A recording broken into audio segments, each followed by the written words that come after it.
Tämä tulee olemaan tällaista seuraavat 10 vuotta sun elämässä. Tästä hyvän joulukortin tai Niin.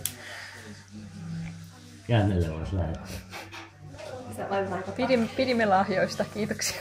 Lahja oli hyvä. Sit kun olisit avannut mikä siellä on sisällä, niin... Niin just, ei mutta kiitos. Ai niin, unohdettiin. Tää olikin vaan paska. Lahja oli hyvä. Älä kiitä ennen kuin tietää, että onko se kiitoksia lahja.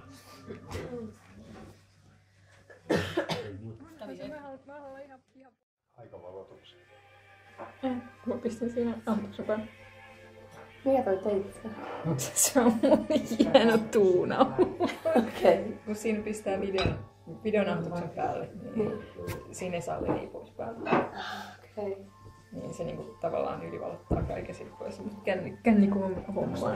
Mä kehitin siihen tollasen. Okei. Tollasen. Niin just se. Huomenna. Se on hyvä. Joo, ja mä en käsitä siis, miksei sitä saa pois päältä silloin kun kuvaa, koska siinä kumminkin siis valo riittää ihan hyvin. Aivan. Koska muutenhan sä pystyt ottaa valokuvia. Valokuvia pystyy ihan hyvin ottaa. Valokuvauksissa saa otettua ton vedin pois päältä.